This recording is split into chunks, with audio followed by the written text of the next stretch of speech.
And I had an interview and they said, well, you've gone to Oxford. This scheme isn't really for people like you, as in like, usually it's for people who are unemployed. I said, well, I may have gone to Oxford, but I'm from Cheetham Hill. I haven't walked straight into a trainee job at the Guardian or the BBC. I didn't even know how to apply for the BBC trainee scheme. So I said, I may have gone to Oxford, but I'm still a young black guy from North Manchester. I'm in the same boat as a lot of these guys, really, And so they said, they listened to me. I thought, okay.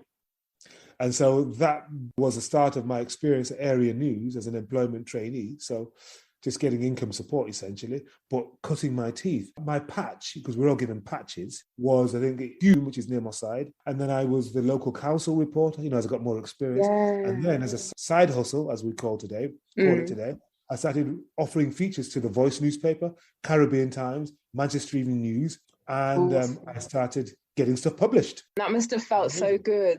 It was so good. It did cause some resentment among my fellow trainees, who were both black and white, because they thought, why isn't it just enough to write in our free newspaper? But obviously I was thinking, what am I going to do when I finish my year's training? So I had to shrug off some of the resentments.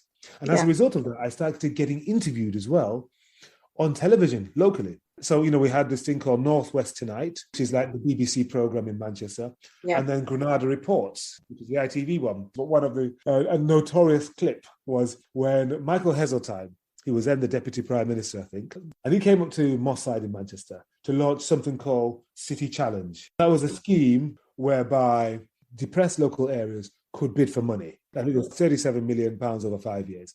And so he came to Manchester, talked to the local media, talked to local politicians, and then as he was leaving to get back into his car, he saw me and then said, "Oh, very nice to see you here," and shook my hand. And I was like, "Oh, it's Michael Heseltine." I shook his hand back and the cameras went, snap, snap, snap, snap. So I thought, oh my God, local black youth meets Heseltine. Although I was a reporter, Yeah. But I think they thought this is some guy from Moss Side, from the local community, maybe a youth community group person meeting the Deputy Prime Minister, right?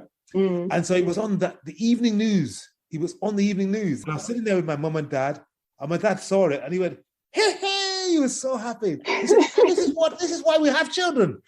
He said, Henry is mixing with cabinet ministers. Because before that, he was saying, what is this journalism? What is it? Yeah. You shouldn't even be, a doctor, banker, lawyer, etc. But when he saw me with shaking Heseltine's hand, he was very happy. And people were calling because, during those days, the local news got millions of people watching.